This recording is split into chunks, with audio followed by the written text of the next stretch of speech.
Well, hello, people. Welcome to 90 and Out.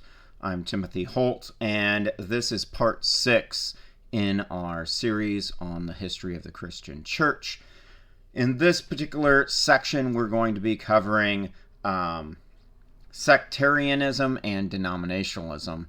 Can the church remain unified while becoming divided? That is the question. With that being said, if you like this content, you like the series, do the social media stuff, and if you want to check out the links in the description, that'd be greatly appreciated. Without further ado, let's get right into the essay. This week we analyze sectarianism and denominationalism. Shelley defines sectarianism as a group who claims authority of Christ for itself alone. Direct quote.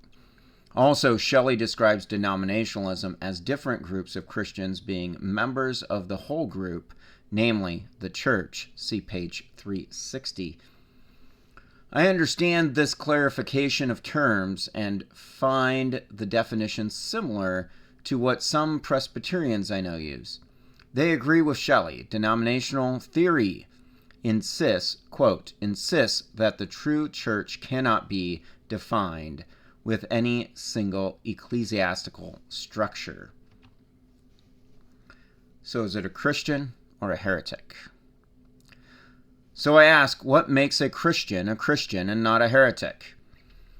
Is it the name on the sign outside or something more? I see some strengths and some weaknesses in denominationalism. But as far as the difference between sects and denominationalism are concerned, the difference lies with what is taught and adhered to within the walls of the group. Without looking at the specific group and what they teach, how can we tell the difference between the two? We cannot. On the surface, they look the same. As Dr. Harper points out, around the 30-minute mark in his lecture, both sectarianism and denominationalism create division. The very word denominationalism is derived from denominator, meaning to divide. Therefore, the weakness of this system is not unity, but division. With so many denominations and their practices, how does one know the true gospel for faith and practice? Denominationalism is a double-edged sword.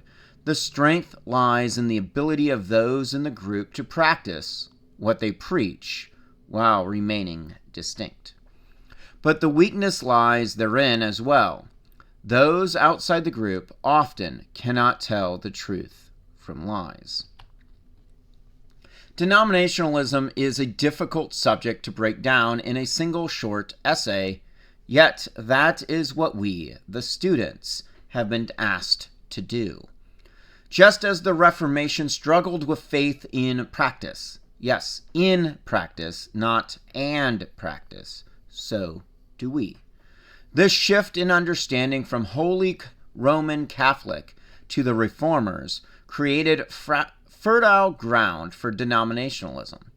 Coupled with the expansion of exploration, how could a great awakening of the church not occur?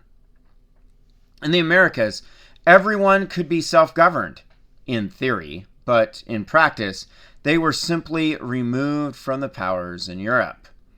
The Puritans were not satisfied with the kings in England, so they moved to the Netherlands. Not satisfied there, after 10 years, they moved to Virginia. The Puritans were one of several groups who sailed across the pond with hopes of freedom. But, for the most part, these religious groups got what they were looking for: freedom in the air.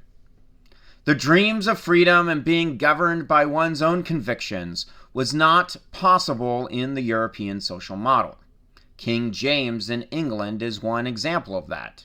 Yes, I'm aware he was king in the early 17th century.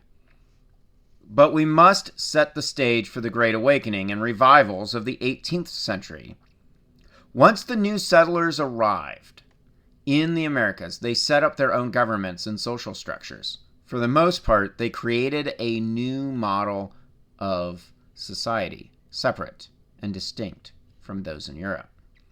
This duality creates the environment for the Great Awakening in the Americas and the mass revivals in the 1730s and 1740s. By now, we, the students, should be able to see history as a continuum. Nothing is isolated. The politics and social structures in Europe were different than in the Americas, and as such, the revivals were different. In the Americas, the emphasis was on the individual's salvation and experience. In Europe, the focus was on combating teachers like Voltaire and the Enlightenment. Both addressed the unique demands of the life and times of the people. In closing, what worked in the Americas may not have worked in Europe, and vice versa. We would do well to exercise situational awareness when preaching the gospel of Jesus Christ. As Paul instructs, "Let me be all things to everyone, that I might win some." With that, thank you for watching. I hope you're enjoying this series. If you like this format, let me know in the comments. And if you'd like to support 90 and Out, there are ways to do so in the description. Thank you to God through Jesus Christ, my Savior, my lovely wife, Dorothy, countless friends and family, all of you who support 90 and Out.